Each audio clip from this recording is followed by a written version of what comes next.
I was invited to speak at an event. I've done this thing probably thousands of times. I know my stuff. So I get up there, I cannot remember what I was saying. I don't know what to say next. I don't have a joke, I've got nothing, I've just got panic. Now the heart starts pounding. Now my life is flashing before my eyes. Now I'm recognizing, oh my God, my career is over. My first question for you today is, and this question's often asked quite flippantly, but I'd really like the real answer, which is, how are you doing? I think when somebody says fine, they're lying. And so my instinct is to say I'm fine. I am going through some ups and downs. I'm in a period of flux, which is fine. That genuinely is good. I like a little bit of chaos in my life. It's where creativity comes from. And if I look back at my career, I would take a job, I'd have a fast-moving career, it would get to a great point, it would plateau, and then I'd quit. And I'm sort of at that point. I love a steep learning curve. I love a difficult situation, and I like trying something new and building something. And so I'm shifting away from in-person public speaking, which I think surprises a lot of people. But recognize that I never considered myself a public speaker in the first place. It's just something I did to advance my cause. It was never my chosen career. So not doing it, as much as I enjoy it, and I know is not that difficult.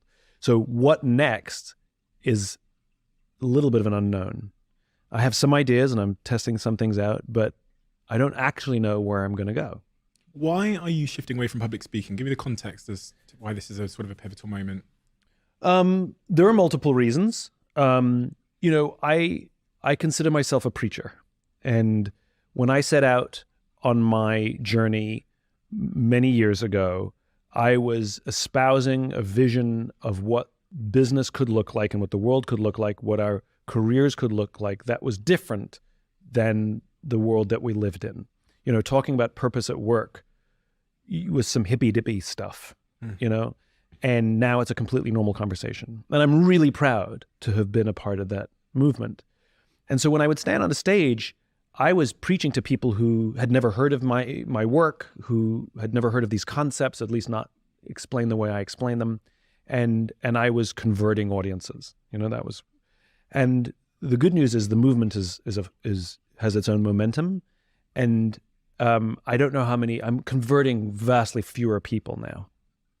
When I walk into the room. Now they're looking for tools. Now they're looking for, which is great. And so I want to now pivot myself so that I can start having significant impact again, so that I can start affecting greater change, not just maintenance. The personal side is different. I know that mental health is a big and important topic right now. And I had a conversation with somebody recently, and I've realized I actually don't like the term mental health. It sounds like a fixed destination. It sounds like, if you don't have health, like if you're not perfect, there's something wrong with you. So any kind of divergence or sadness means you're imperfect, right? And that's not true. And I think it's an unfair standard to call it mental health. And I think, because at the end of the day, like think about your body when you go to the gym, right? We call that fitness.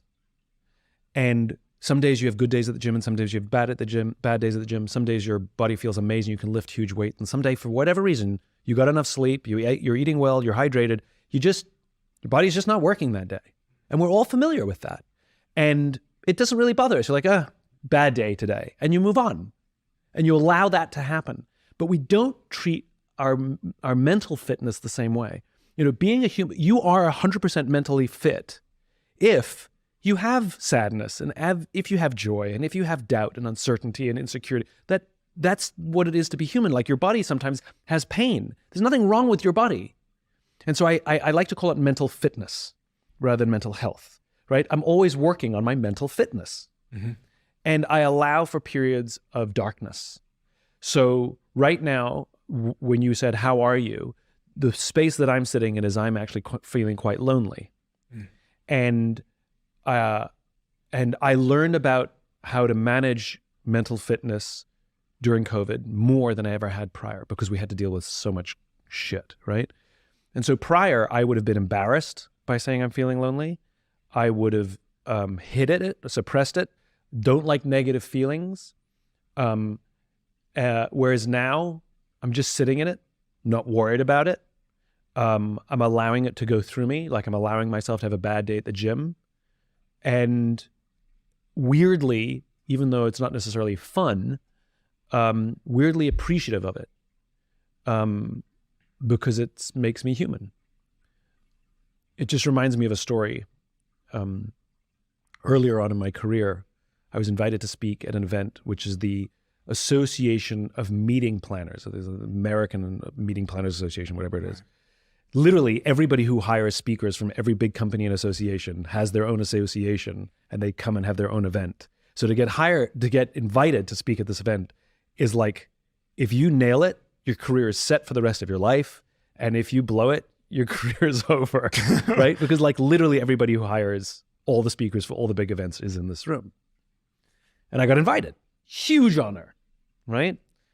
And I'm this back in the Start With Why days, and I'm good at Start With Why. Like I've done this thing probably thousands of times. I know my stuff. So I get up there, I'm doing Start With Why, and I lose my train of thought. It's okay. I'm a professional. I know how to deal with losing your train of thought. You go quiet, you relax, you get your thoughts back, and you pick up where you left off. It's happened before, no problem.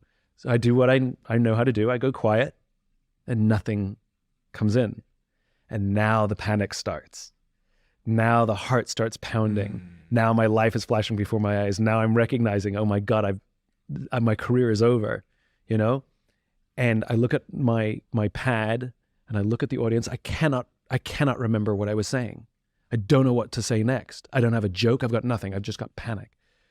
So I turn to the audience and I say, do you ever have that feeling, that sinking feeling when you lose your train of thought, where your heart starts pounding and your hands get clammy and your life flashes before your eyes? I said, I'm having that right now. And I'll tell you, I am so grateful for that feeling right now because it makes me feel alive. And the audience exploded with applause. I said, right. Now, if somebody could please just tell me what I was saying so I could pick up where I left off.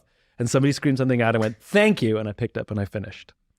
The point was, I could have suppressed the panic, but I was open about the way I was feeling. And what I learned was everybody was there to support me because I acknowledged that I'm human and it's relatable.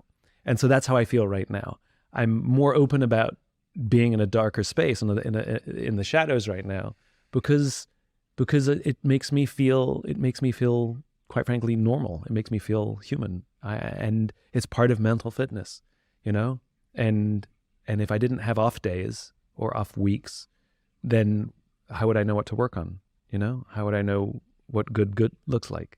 How would I know how to appreciate the happy days if I didn't have some days that were down? So I'm weirdly grateful for what I'm going through right now.